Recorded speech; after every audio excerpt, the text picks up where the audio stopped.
Uma menina de 3 anos desapareceu dentro de uma loja de departamentos. Foi isso que a responsável pela pequena Lenoria Jones contou à polícia na ligação para emergência, em julho de 95. Mas a Lenoria simplesmente não esteve na loja, não foi vista por ninguém há 4 dias e até hoje não se sabe o que aconteceu com ela.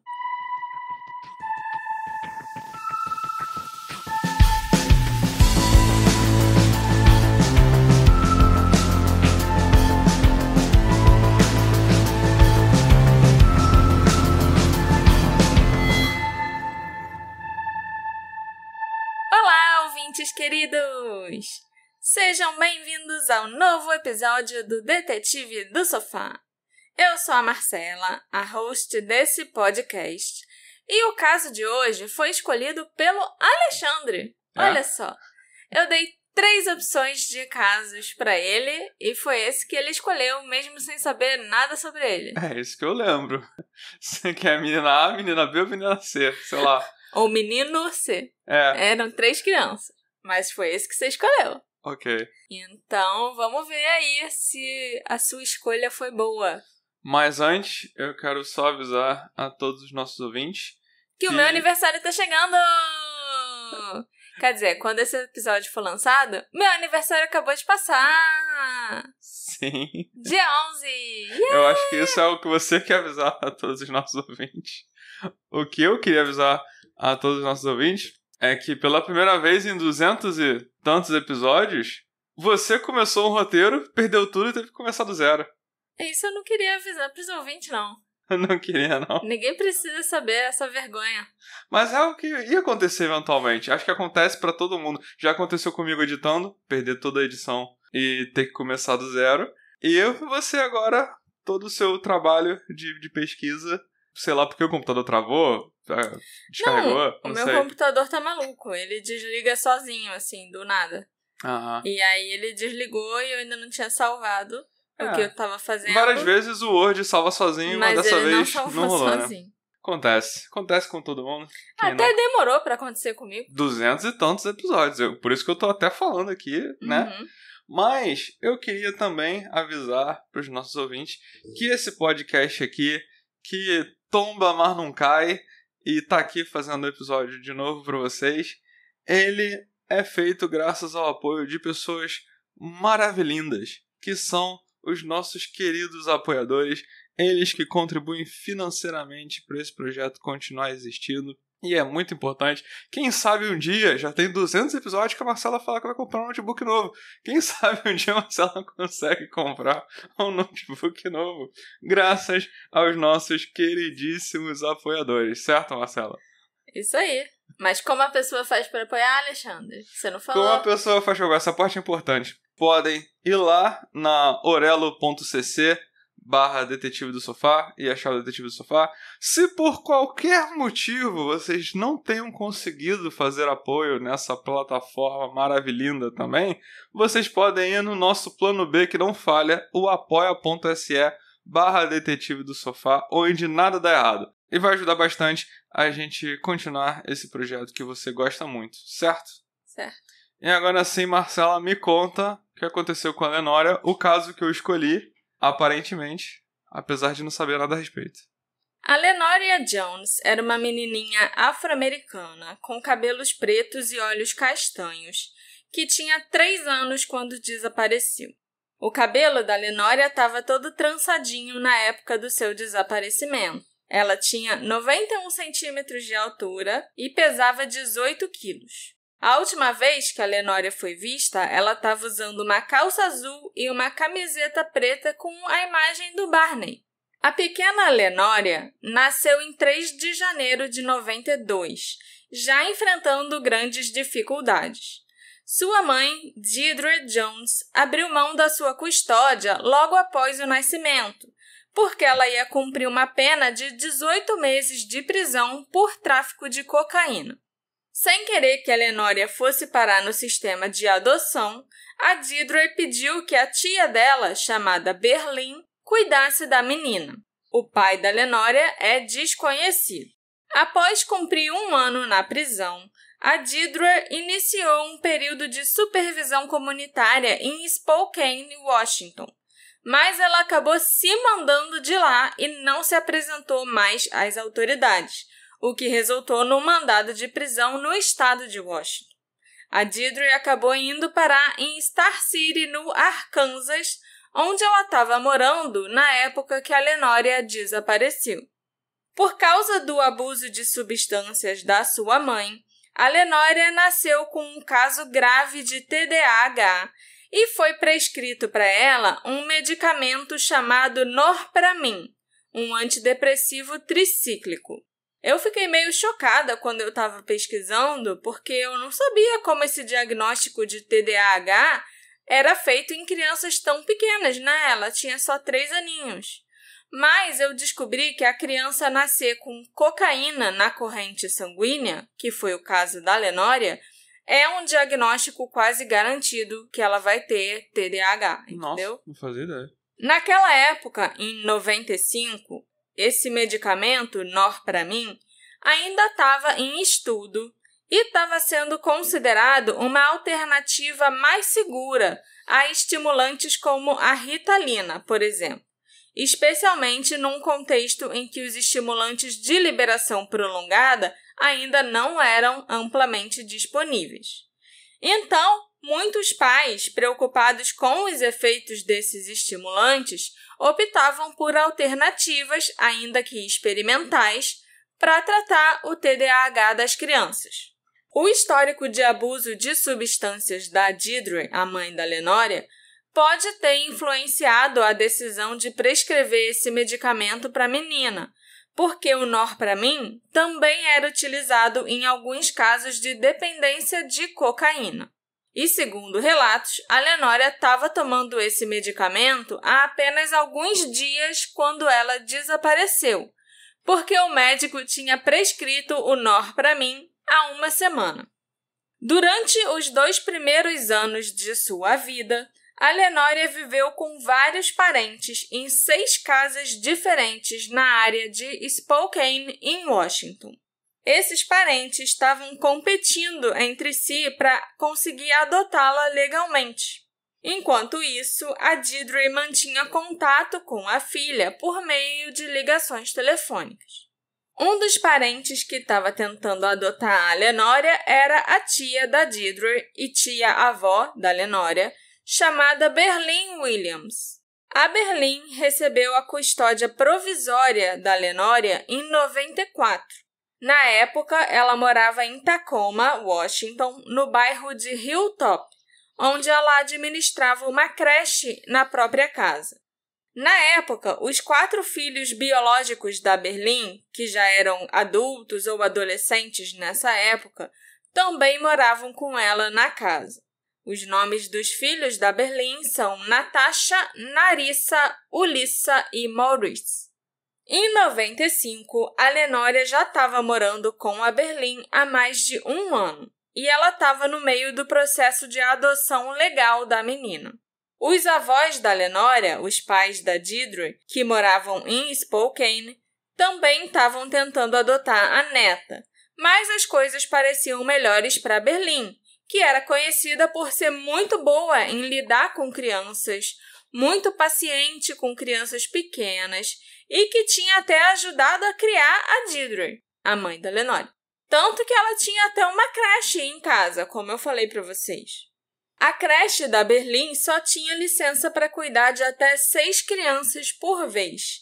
E ela já havia sido inspecionada mais de 4 vezes num período de aproximadamente 12 anos.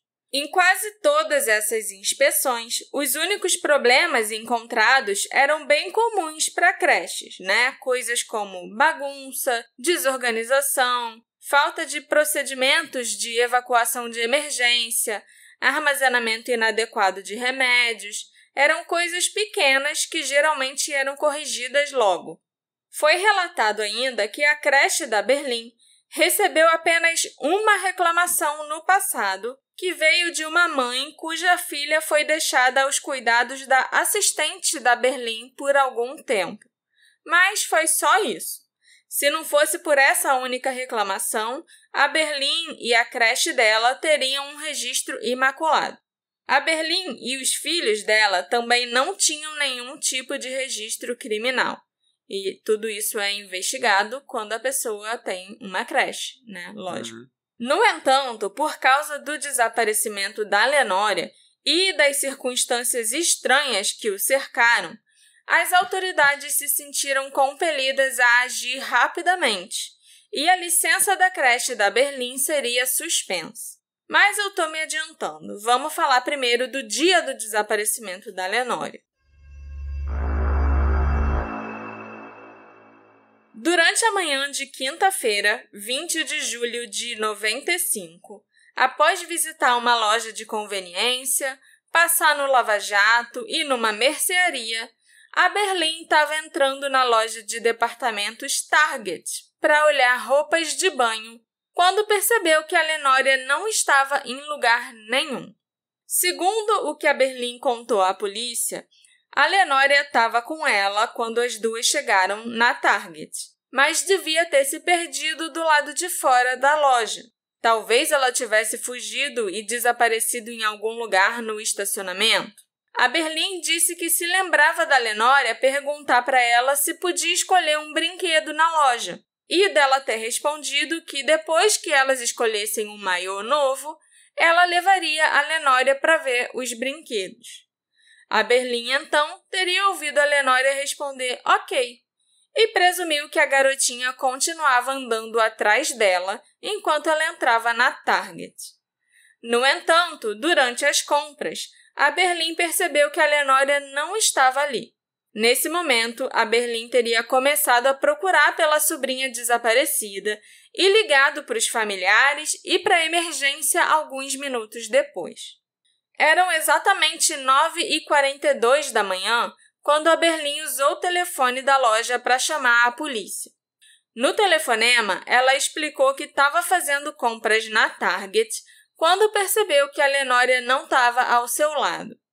A Berlin disse que a menina tinha sumido há poucos minutos e que ela e alguns funcionários da loja estavam procurando no prédio.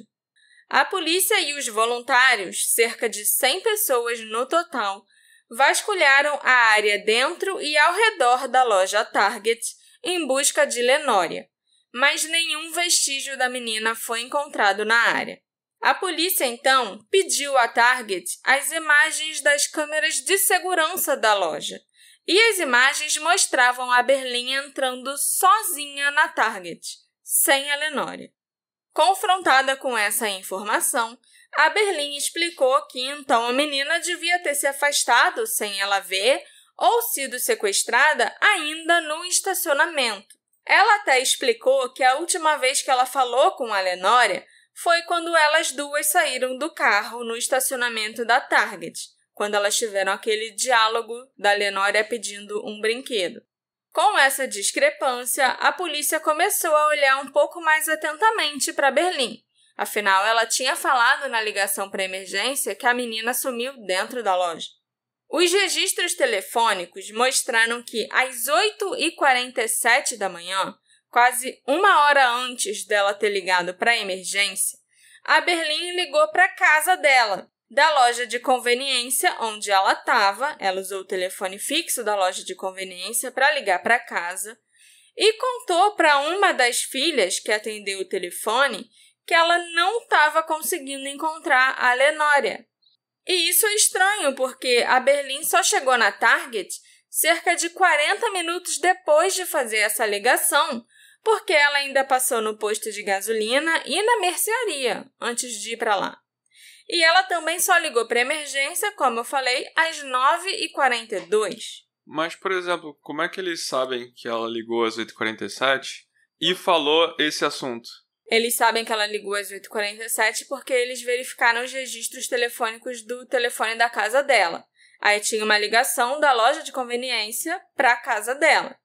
Quando eles questionaram os filhos dela e as pessoas da creche, né, que estavam em casa, sobre essa ligação, a filha dela falou que foi isso que elas tinham conversado, entendeu?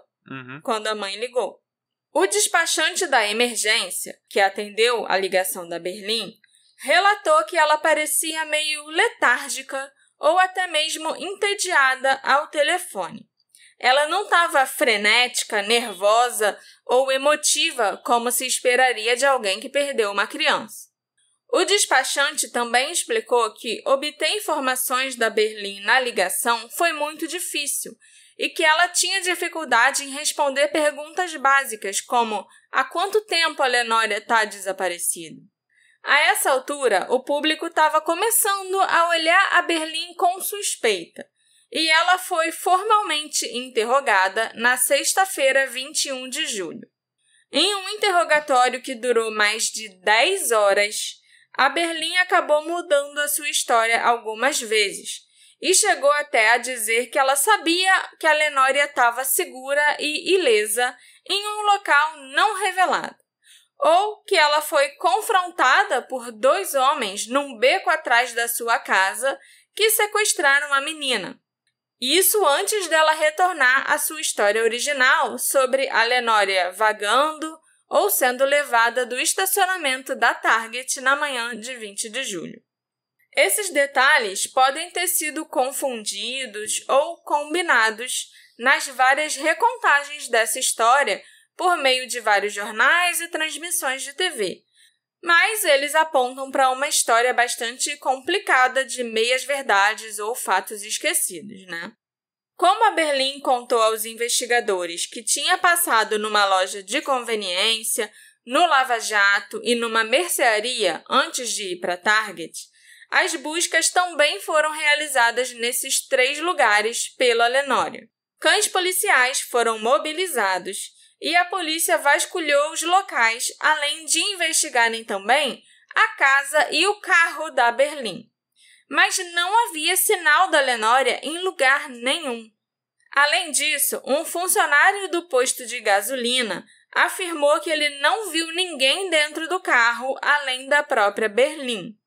E uma testemunha relatou para a polícia que viu a Berlim chegando e estacionando seu carro na Target e que a Lenória não estava no carro. As 2 filhas da Berlim, mais velhas, a Natasha e a Narissa, que estavam em casa naquela manhã, não conseguiram fornecer muitas informações à polícia. A Natasha disse que ela viu a Lenória dormindo por volta das 6h30 daquela manhã. E a Narissa disse que a Berlim tinha saído de casa com Lenória cerca de 1h30 depois, aproximadamente às 8 da manhã. Devido à sua história suspeita, o estado de Washington suspendeu a licença da creche da Berlim em 21 de julho. Nas semanas seguintes, a Berlim foi interrogada mais 2 vezes por horas a fio. Nesses 2 interrogatórios, ela se manteve firme no seu relato original da Lenória desaparecendo no estacionamento da Target. E essa é a história que ela mantém até hoje. Enquanto isso, as buscas continuaram sem produzir resultados. Nenhuma evidência foi encontrada na casa da Berlim que indicasse que um crime poderia ter acontecido no local. E, ao contrário de muitos outros casos de crianças desaparecidas, nenhuma denúncia nunca foi feita contra a Berlim por abuso infantil. Os filhos adultos e adolescentes da Berlim relataram que ela nunca os machucou ou abusou, e os pais das crianças na creche da Berlim só tinham elogios a fazer para ela. A última vez que alguém de fora da família viu a Lenória foi na igreja no domingo, dia 16 de julho. Nesse dia, os paroquianos acharam que a Lenória parecia bem cuidada, saudável e feliz como ela normalmente era. Mas é estranho que 2 dias depois disso, na terça-feira, 18 de julho, a Deirdre ligou para a casa da Berlim para falar com a filha. Mas a Berlim teria dito que ela não podia falar com a Lenória naquele dia.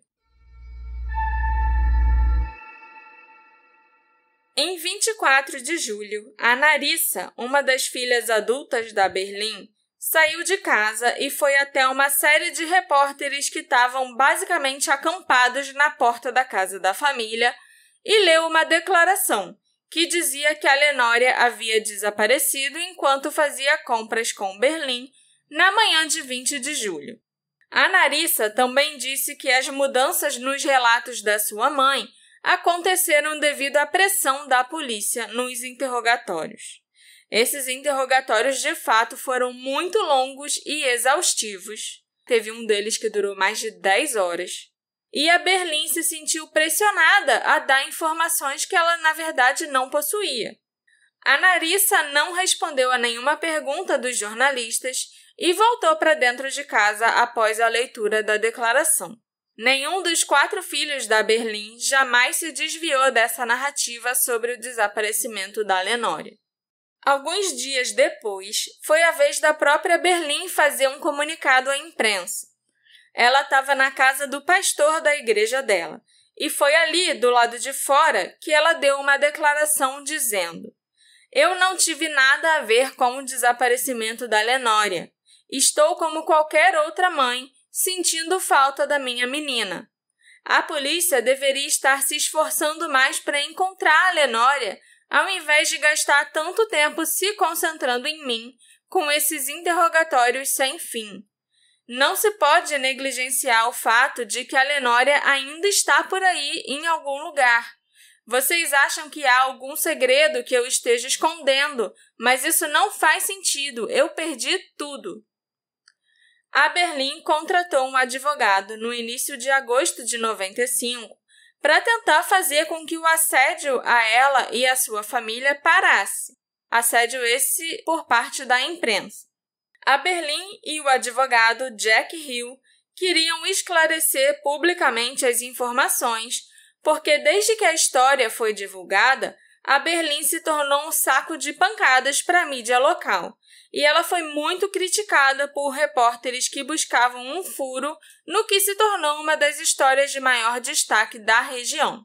Por isso, a vida da Berlim virou de cabeça para baixo e ela até começou a receber ameaças de morte de moradores locais que acreditavam que ela era responsável pelo desaparecimento da Lenória. Sobre os interrogatórios de muitas horas pelos quais a Berlim passou, o advogado dela, Jack Hill, declarou: "Eles a entrevistaram usando técnicas de interrogatório que a deixaram com medo.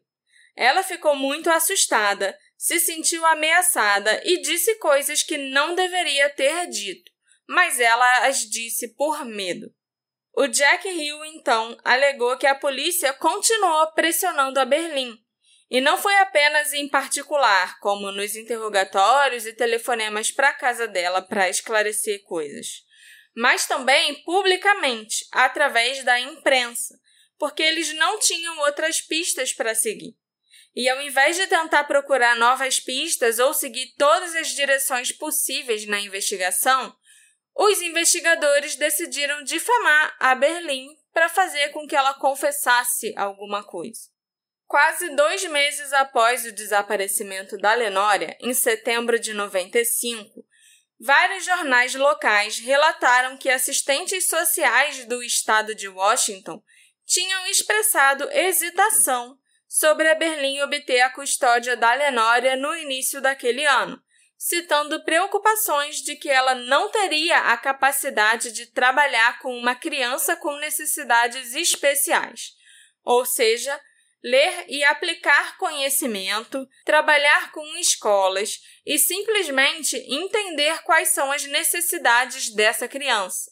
O autor desse relatório ainda afirmou que a Berlim tinha feito julgamentos errados no passado e expressou preocupações sobre a sua inteligência, alegando que ela tinha raciocínio lento, um QI baixo e que ela não entendia as necessidades das crianças. Tá começando a ficar esquisita essa história. Pois é.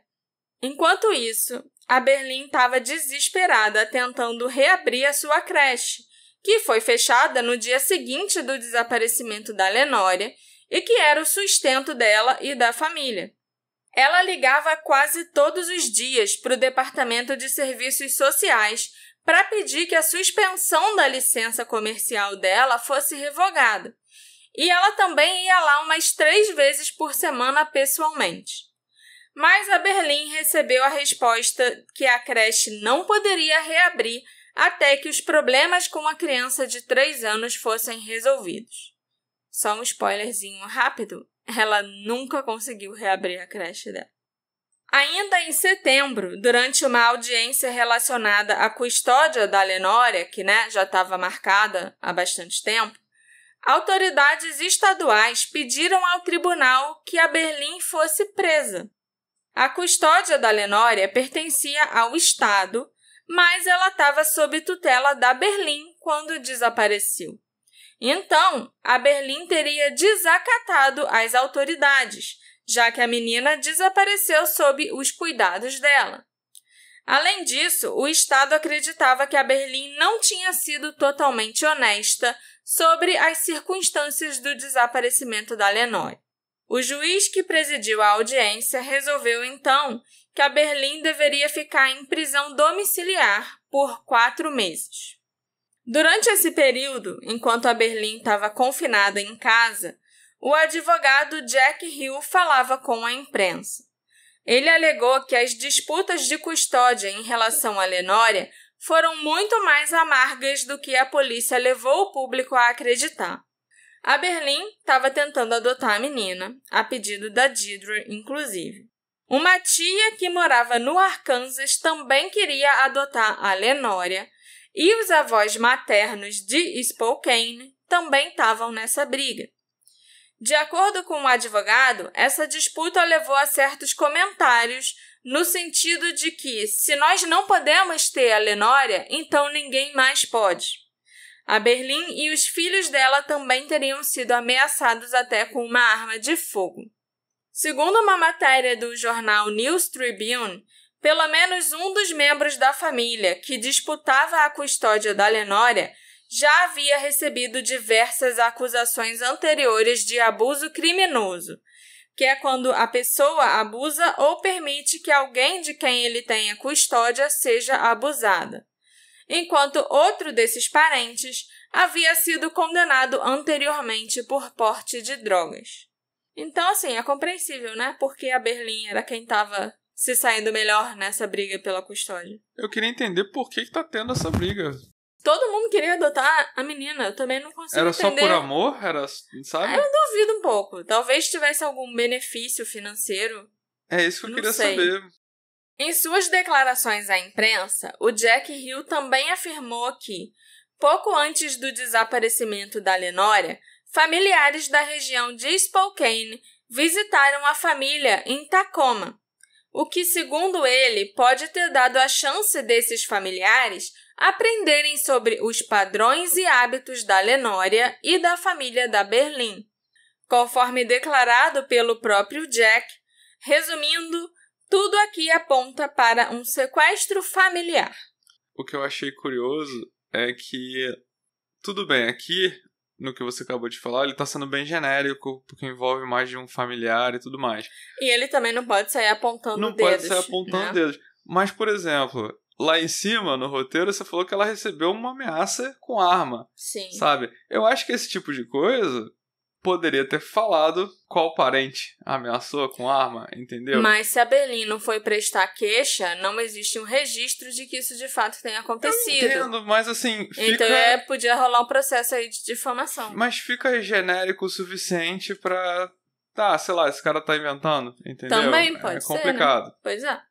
O Jack Hill também alegou que o tratamento da Berlim por parte da polícia e da imprensa a levou a sofrer de psicose induzida por estresse, o que desencadeou uma depressão severa e fez a Berlim se dissociar. Isso é o que teria levado às declarações contraditórias durante os interrogatórios. O Jack afirmou que a primeira conversa da Berlim com a polícia resultou nela perder o controle da sua mente devido ao estresse de perder a menina.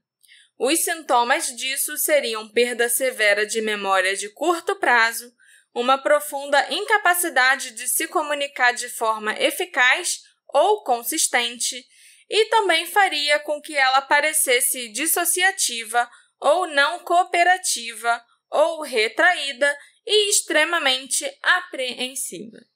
Em janeiro de 96, a prisão domiciliar da Berlin foi suspensa. O juiz alegou que a Berlin nunca foi capaz de dar mais informações sobre o paradeiro da Lenória, apesar de ter sido interrogada no tribunal e pela polícia. De acordo com o juiz, a Berlin sempre pareceu preocupada com Lenória e com a sua segurança. O juiz ainda contestou relatos anteriores de que a Berlin estava indiferente e disse que ela parecia devastada pelo desaparecimento da Lenória e não conseguia fornecer nenhuma outra informação sobre a criança. Ao contrário, do que a polícia e o despachante da emergência afirmavam a respeito dela. Os promotores do condado de Pierce disseram que eles pensaram em acusar a Berlin de obstrução de justiça, mas concluíram que isso não a teria obrigado a cooperar, então eles deixaram para lá. O prazo de prescrição para essa acusação já expirou e nenhuma acusação nunca foi feita contra a Berlin em relação ao desaparecimento da Lenória. A Berlin pediu, por meio do advogado dela, o Jack Hill, que as transcrições judiciais dos seus múltiplos interrogatórios fossem liberadas. Ela disse que esses depoimentos que ela deu explicariam como ou por que as suas múltiplas explicações sobre o desaparecimento da Lenória haviam surgido e por que ela era percebida como difícil ou indiferente pela polícia. Mas esse pedido foi negado pela justiça e os depoimentos da Berlin continuam sob sigilo. Nos meses seguintes, familiares acusariam uns aos outros de conspirar para sequestrar Lenória ou fazê-la desaparecer. Isso até levou a um processo movido pelos avós maternos da Lenória contra a Berlin. Eles esperavam descobrir novas informações sobre o desaparecimento da neta nesse processo, mas esse também foi um beco sem saída para os investigadores, que não conseguiram encontrar nenhuma informação nova em meio às brigas familiares. De acordo com eles, não havia provas de que algum membro da família tivesse sequestrado Lenória e a estivesse escondendo dos outros. Algumas dezenas de dicas chegaram depois que a Lenória desapareceu. Um informante anônimo ligou para a emergência em agosto de 95 e contou aos despachantes informações que eram desconhecidas do público em geral. Os investigadores disseram que o autor dessa chamada tem a capacidade de resolver o caso se as informações que ele ou ela possui estiverem corretas. A polícia só precisa que essa pessoa ligue para eles novamente. Mas a gente não sabe de nada dessa ligação? Não, a gente só sabe disso. Nem a polícia sabe de nada sobre essa investigação. Só sabe o que o despachante anotou, né? Aham. Poucos anos depois, a Berlin se mudou para Spokane para ficar mais perto do resto da família. Não da família da Deidre, da família do marido dela e tal. Tá. Pode deixar. Nem a Berlin, nem os seus 4 filhos adultos foram interrogados novamente desde o final de 95, e a pequena Lenória nunca foi encontrada.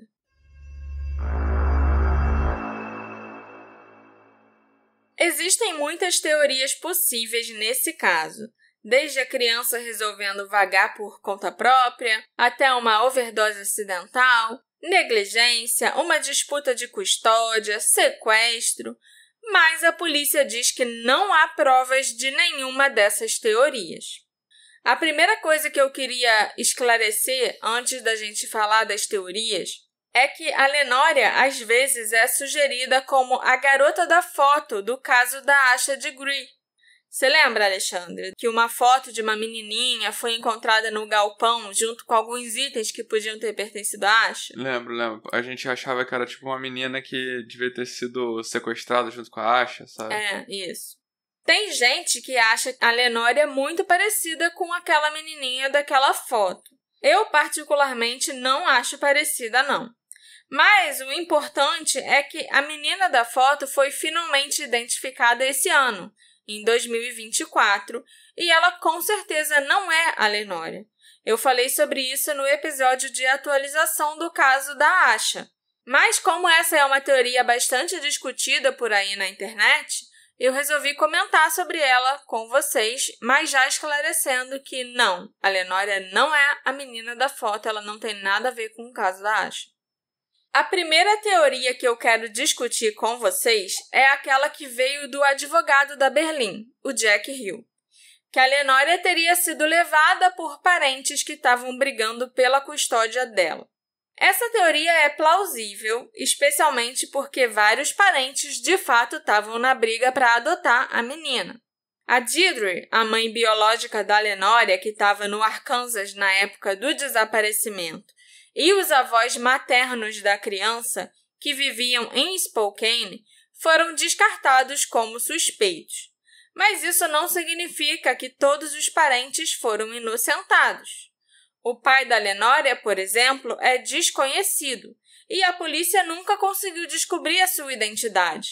Mas é possível que o pai da Lenória, ou um homem que pensava ser o pai dela, tivesse envolvido no desaparecimento, por que não?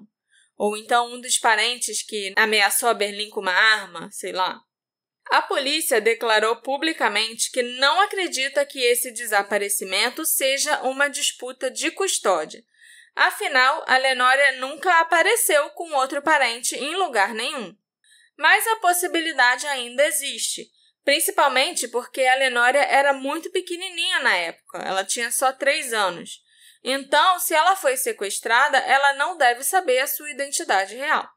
A segunda teoria é que a Lenória pode ter simplesmente se afastado da tia, começado a andar sozinha pelo estacionamento, por exemplo, e acabado sendo vítima de um crime ou morrido de alguma outra forma. Eu sempre me perguntei se houve algum tipo de falha de comunicação na manhã do desaparecimento. Tipo, talvez a Berlim tenha saído e pensado que a Lenória estava em casa sendo cuidada por outra pessoa, mas as pessoas que estavam em casa pensaram que a Lenória tinha ido às compras com a Berlim. O resultado seria uma criança pequena sem supervisão por um longo período de tempo. E crianças pequenas são conhecidas pela sua capacidade de vagar, de encontrar uns esconderijos muito doidos e de se perder. Também tem quem especule que a Lenória foi abusada e morreu nas mãos dos seus cuidadores. Embora isso seja sempre possível, não existem evidências de que a Lenória ou qualquer outra criança que tenha passado por aquela casa tivesse sido abusada ou ferida de alguma forma. Ninguém tinha nada de ruim a dizer sobre a Berlim, exceto a imprensa e a polícia. As pessoas que cuidam bem de crianças de creche e que não abusam dos próprios filhos normalmente não negligenciam ou assassinam uma criança, né? Talvez a Berlim tenha feito algo irresponsável, mas que era normal para aquela época. Tipo, deixar a menina sozinha num carro destrancado.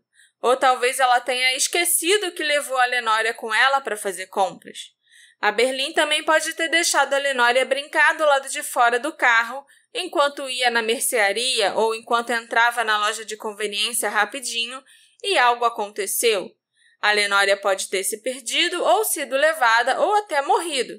Infelizmente, a gente de vez em quando ainda é surpreendido com histórias de crianças que morreram porque foram esquecidas pelos pais dentro do carro. Isso em 2024, quando todo mundo já sabe que você não deve deixar a criança sozinha no carro, ou o cachorro sozinho no carro. Mas em 95 todo mundo deixava. O motivo pelo qual eu acho que a Berlim pode ter algum envolvimento no desaparecimento da Lenória é aquele telefonema às 8h47, feito na loja de conveniência. Ali, ela já teria dito que ela não estava conseguindo encontrar a menina, mas ela só foi chamar a polícia 9h42 e as imagens de vigilância mostraram que a Lenória nunca entrou na Target. Eu chutaria que ela desapareceu na loja de conveniência ou antes disso. Mas, infelizmente, a loja não tinha câmeras de segurança para a gente saber se a Lenória esteve lá com a Berlim ou não.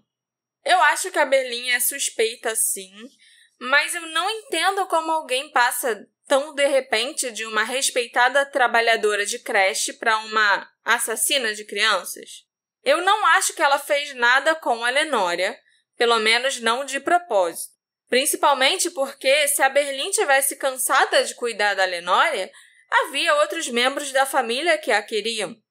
Então, a negligência é um cenário mais provável, ou algum acidente.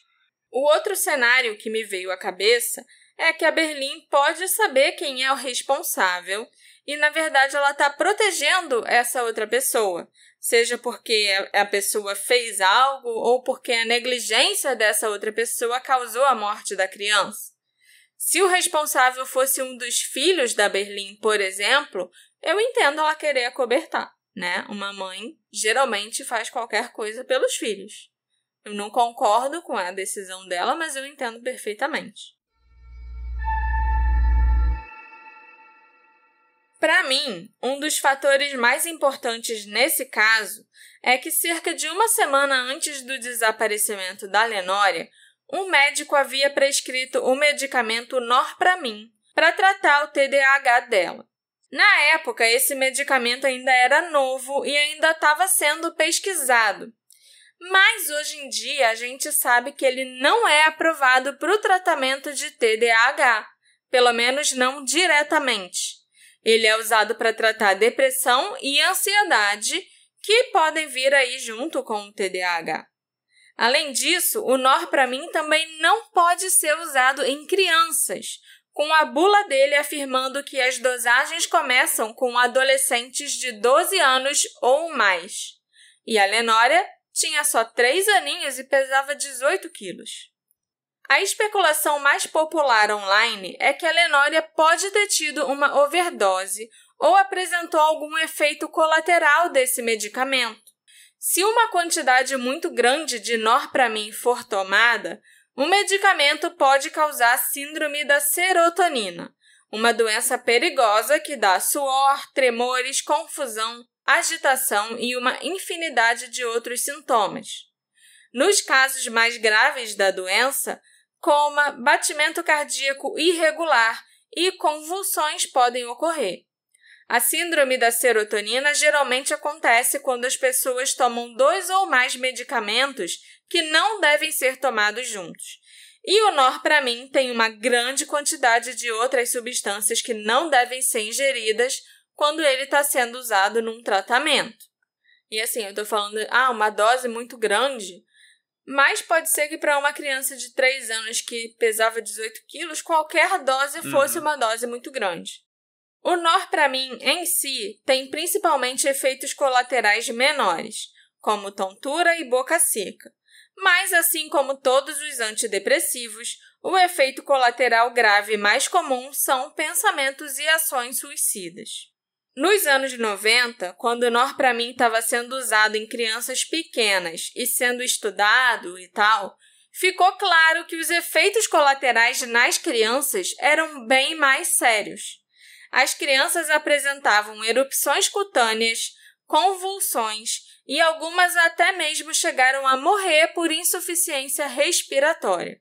Esses efeitos poderiam ocorrer apenas alguns dias depois da criança começar a tomar o medicamento. Ficou claro nos estudos que não existia nenhuma dosagem que fosse 100% segura do Norpramin para crianças, muito menos crianças de 3 anos.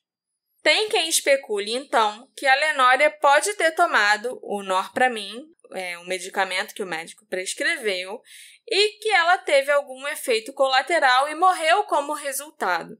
Como o Norpramin dá sono, ele era dado para a Lenória à noite, antes dela dormir. Então, a menina pode até ter morrido enquanto dormia, e a morte só foi descoberta na manhã seguinte. O problema com essa teoria é a ideia de que a Berlim, uma cuidadora de crianças com boa reputação e sem histórico anterior de abuso, teria que encontrar a Lenória morta e não apenas não pedir ajuda, mas também esconder a morte dos filhos adultos e dos funcionários da creche, que chegavam muito cedo na casa dela para trabalhar. A Berlim não morava sozinha, e inclusive a casa dela tinha muito movimento. Mas nenhum dos outros adultos que esteve na casa dela antes do desaparecimento revelou qualquer informação contraditória. A única maneira que eu posso imaginar esse cenário se desenrolando seria se a Berlim conscientemente tivesse dado muito nó para mim para a Lenória.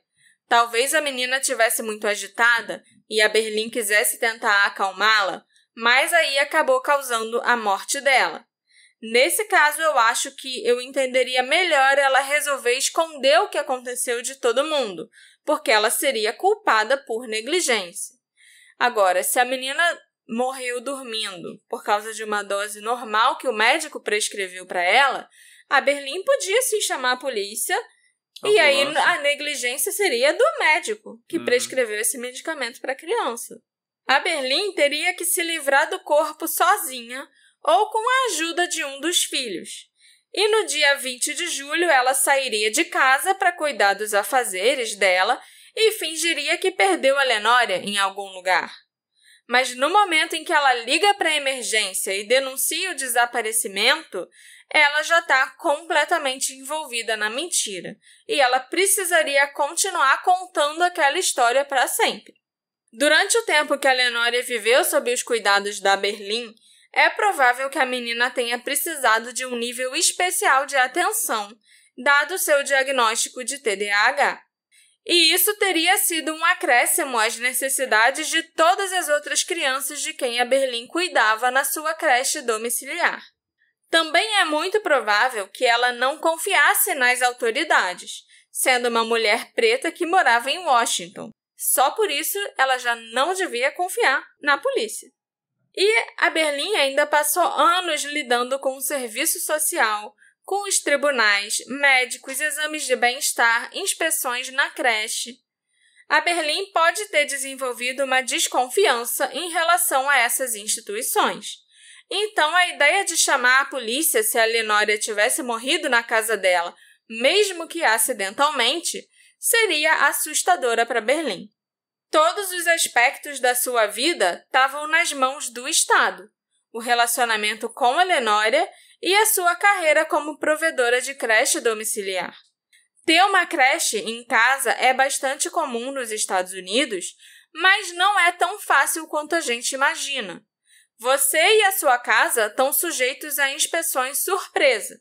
Você e todos que moram na sua casa devem ter verificações de antecedentes. Muitas vezes, você tem que cumprir os requisitos de educação continuada a cada ano. Existem ainda mais regulamentações e requisitos se forem fornecidos cuidados e refeições por meio de programas de assistência. Então, a Berlim saberia que perdeu a Lenória e que poderia perder todo o resto também. E foi exatamente o que aconteceu. A última teoria é que a Lenória tenha realmente sido sequestrada em algum momento na manhã de 20 de julho. A ideia de um predador oportunista ter levado a Lenória é uma preocupação nesse caso desde o minuto em que a Lenória foi dada como desaparecida.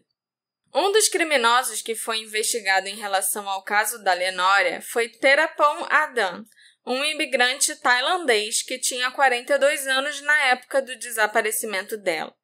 Ele vivia em Tacoma, a mesma cidade que a Berlim e a Lenória, e era um predador sexual e assassino de crianças.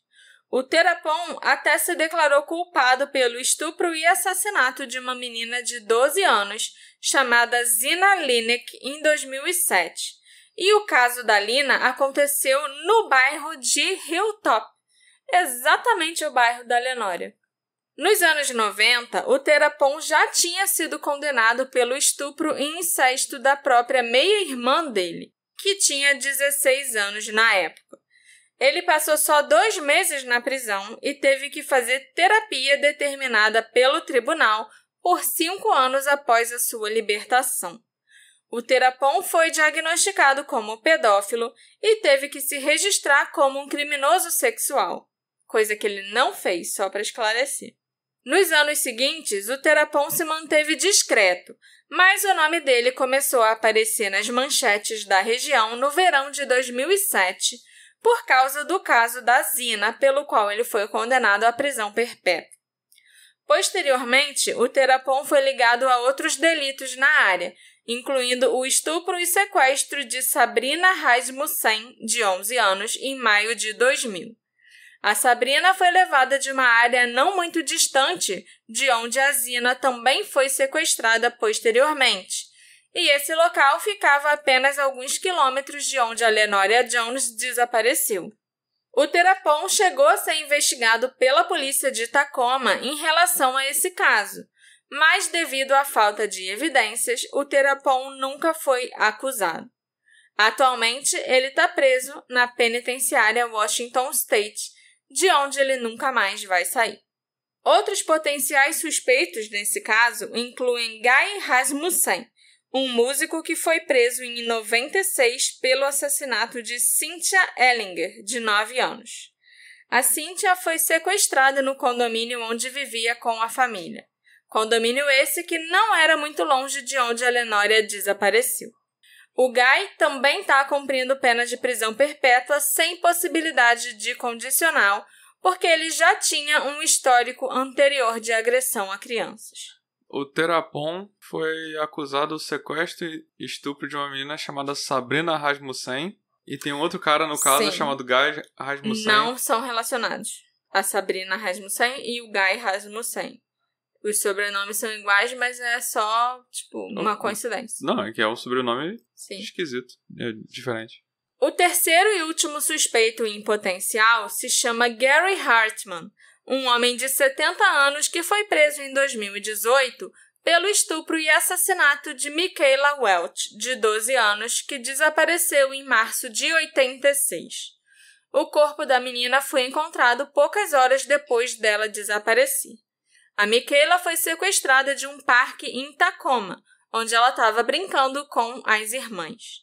O Gary Hartman foi vinculado a esse crime por meio de genealogia genética e foi condenado a mais de 26 anos de prisão.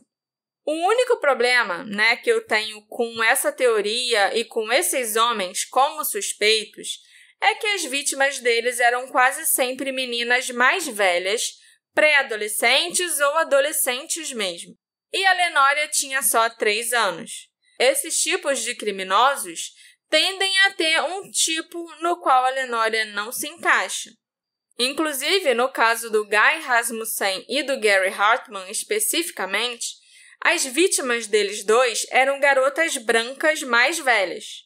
Em nenhum dos casos conhecidos, eles tiveram como alvo garotas pretas com menos de 5 anos. O mesmo pode ser dito sobre o Therapon, que apesar de não fazer distinção entre a raça das vítimas, tendo atacado meninas pretas também, ele nunca teve como alvo garotas da idade da Lenoria.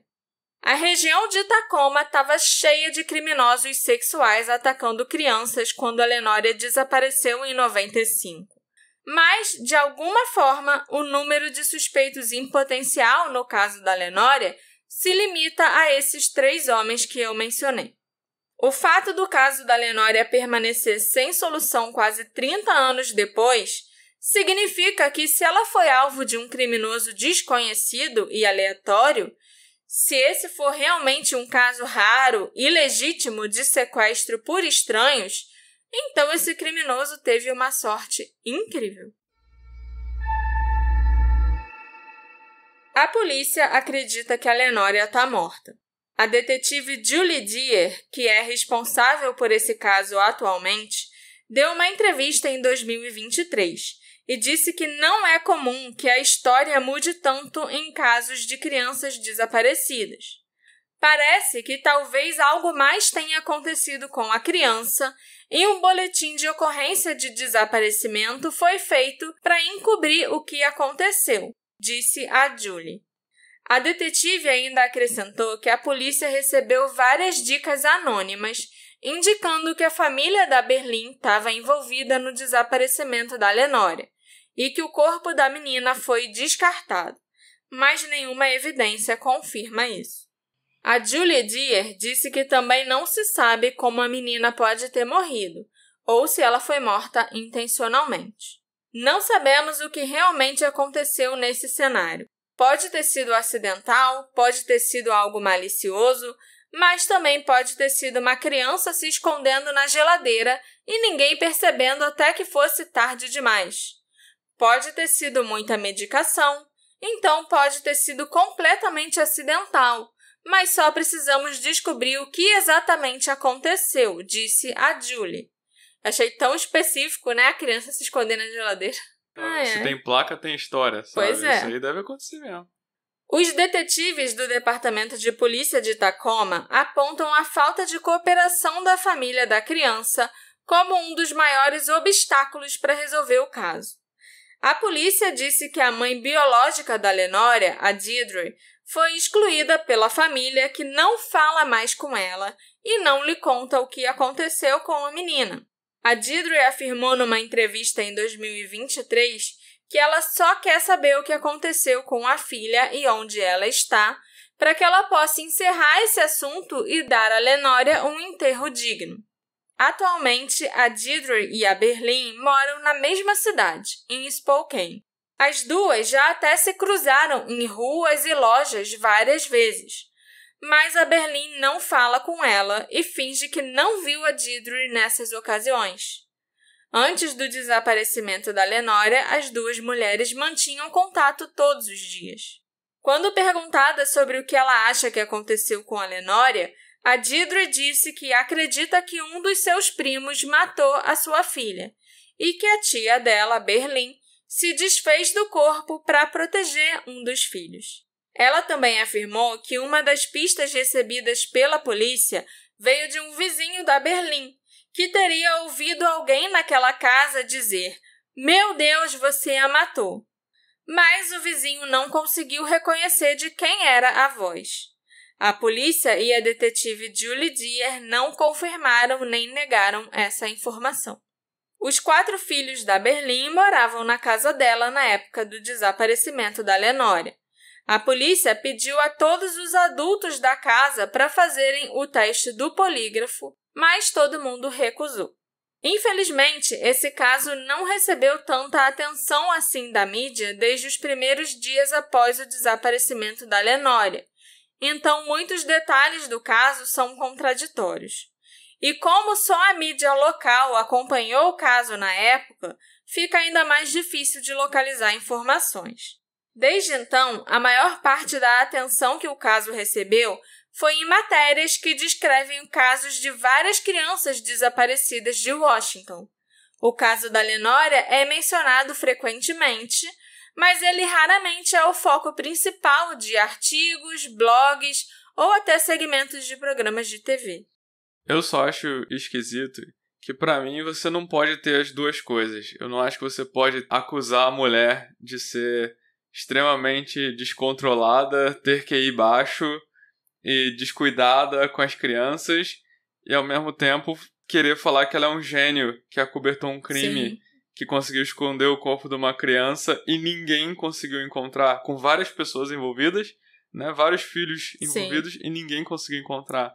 Não, e também é engraçado que a mulher era tudo isso e ainda deram uma licença pra ela ter uma creche em casa. Que depois várias pessoas voltaram atrás, sabe? Se tantas pessoas estavam reticentes em dar a custódia da Lenória, se tantas pessoas estavam reticentes em ela ter uma creche, mas mesmo assim ela tem uma creche, que ninguém reclamava. Se existe uma chance da Berlin não ter nada a ver com a história, caraca, a polícia e a mídia, todo mundo focou na mulher que nem laser. Sim. E esqueceu. E como você falou mais cedo, se alguém pegou, pode ter pegado no estacionamento da loja. Sim. E deu muita sorte. Pode ter pegado no estacionamento da loja de conveniência.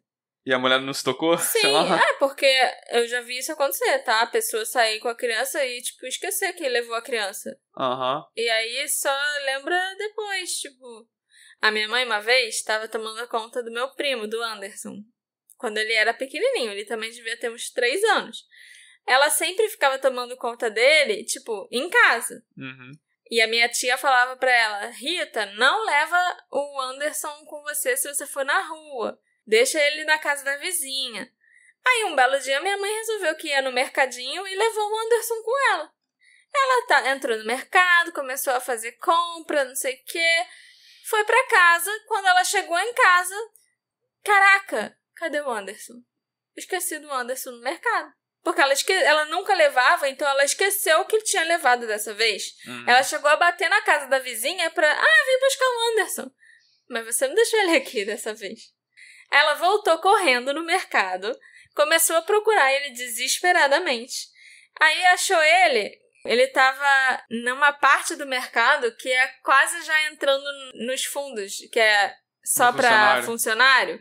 Tinha várias caixas de papelão e tinha uma Kombi que tava descarregando as caixas de papelão. E ele tava lá contando o número de caixas que tinha. Mas ele podia muito bem ter entrado naquela Kombi e ter ido embora. E aí ninguém nunca mais sabia onde está meu primo. Então, assim, é uma coisa que eu já vi acontecer. Entendeu? Tipo, eu sei que acontece a pessoa esquecer que levou a criança com ela. Eu não sei se uma pessoa que tem uma creche, eu ia cometeria esse tipo de erro. Que isso acontece. É uma pessoa que tem que estar ligada em todas as crianças ao mesmo tempo, né? Sim, mas ela não sai por aí com as crianças da creche. Ela normalmente deixa as crianças da creche em casa, na creche. E a última coisa que eu queria falar, antes de terminar esse episódio, é que as suspeitas sobre a Berlim nascem porque a polícia disse que ela mudou muito de história nesses interrogatórios de 10 horas aí que ela passou. E a gente não tem nada que corrobore isso. Então a gente não sabe como foi esse interrogatório. A gente não sabe se a polícia, depois de 10 horas, ficou fazendo a mulher elocubrar sobre o que pode ter acontecido. E na hora, pra todo mundo, pra imprensa, falou, olha só, olha aqui ela mudando de história. É porque assim, eu tô mais parcial a acreditar na Berlim. Sim. Não sei se isso ficou claro até agora. Sim. E eu acho que tudo que a gente tem contra a Berlim veio da polícia e de maneiras bem esquisitas, na minha opinião. Acho que eu deixei claro, talvez, ao longo do episódio. Então, por exemplo, a polícia saiu falando pra todo mundo, principalmente pra imprensa, que a Berlim mudou de história várias vezes, sendo que no final do mesmo interrogatório, ela voltou pra história inicial. Sim. Então não é como se ela mudasse de histórias a cada interrogatório.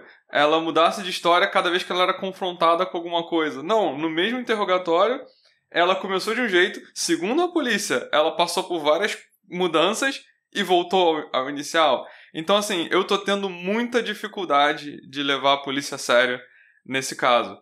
E, de novo, como você falou, é a polícia de Washington. Caraca, eu não confio na polícia de Washington, principalmente quando é voltada a uma situação de uma família preta. Eu acho muito fácil que a mulher estava cercada de policiais brancos que não estavam a fim de trabalhar e queriam botar a culpa nela porque era a coisa mais fácil a se fazer. Tanto que a própria Berlim e o advogado dela entraram com um pedido lá para que os depoimentos que ela deu, né, a íntegra desses interrogatórios, fosse liberado para todo mundo ver o que aconteceu. Era aí que eu queria chegar. Porque na hora de a gente ver, então como é que foi esse interrogatório mesmo? Vamos ver? Não vou mostrar pra ninguém.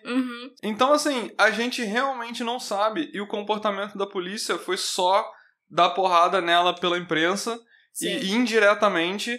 E na hora mesmo de indiciar, não fez nada. Entendeu? Se tivesse tanta certeza assim, é aquilo que eu sempre falo. Às vezes eles fazem muito mais por menos. Mas chega pra imprensa e fala que a mulher mudou de história várias vezes. Chega pra imprensa e fala que a mulher tem que ir baixo, de graça. E a polícia também fala que, veja bem, nós recebemos denúncias anônimas que dizem que a família estava envolvida. E só fala assim pro vento, sabe? Que denúncias? A gente pode ler? A gente pode ver? Não. E também fala pra mãe da menina, pra Deirdre, né? Fala pra mãe da menina, a gente tem certeza que é eles, e a gente inclusive recebeu uma denúncia que alguém ouviu que, tá matando, porque a polícia mesmo não pode sair falando essas coisas, mas ela fala pra mãe da menina, e a mãe da menina joga no ventilador, entendeu? Sim, então, assim, eu realmente não confio na polícia nesse caso por vários motivos, por esse interesse de queimar a mulher, e de novo, pode ter sido a Berlim? Pode. Se não foi a Berlim, olha só o que fizeram. Eu concordo. Mas aquilo, também tem muita coisa contra a família. Entendeu? Mas não sei nem se é contra a família. É aquela história, né? Quem mais teria chances de, sei lá, fazer alguma coisa com a menina? Ou de quem mais era próximo da menina e tal. Aí... É aquilo que eu sempre falo. a polícia é muito boa em resolver crimes fáceis. Se fosse mesmo a família... Já teria resolvido. Entendeu? Sim, concordo. E pra mim o crime difícil passou um cara do nada, que ninguém viu, não foi pego nenhuma câmera, aquela pessoa pensou no momento, e não tem explicação, não tem um nexo que você consiga seguir. Então você olha pra família. Só disso já se torna um caso complexo e a polícia não sabe o que fazer. Talvez eu corte isso aqui, sei lá, porque nessas horas tem sempre um ouvinte que fala: não gosta da polícia? Chama o Batman, então. Já recebeu mais uma mensagem assim, você sabe.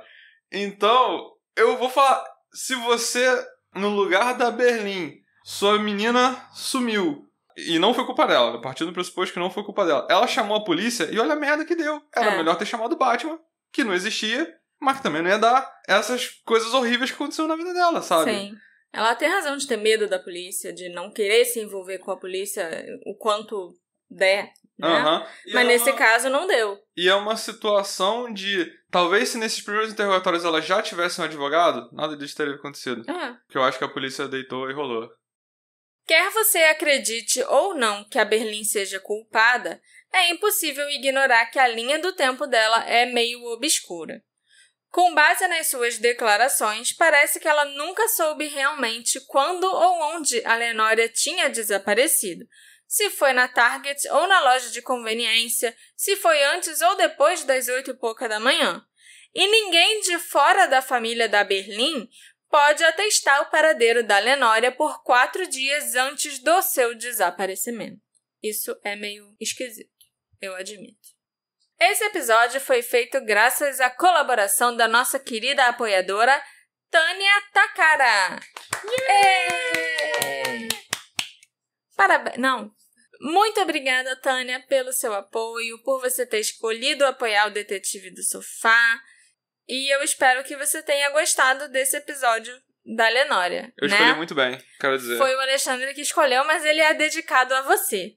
E se você quiser se tornar um apoiador também e ganhar um agradecimentozinho especial no final de um dos nossos episódios, faça igual a Tânia Takara. Acesse o Apoia-se ou o Orelo e escolhe lá a sua categoria de apoio para o Detetive do Sofá. O que você acha que aconteceu com a Lenória Jones? Ela foi vítima de um predador desconhecido? Aconteceu algum acidente? Ou a menina foi vítima de negligência? Você acha que a Berlim sabe onde a Lenória está? Me encontra nas nossas redes sociais, @detetive do sofá, e vem me contar qual a sua teoria preferida e o que você achou desse caso tão intrigante. A gente se encontra na próxima investigação. Tchau, tchau. Tchau, tchau.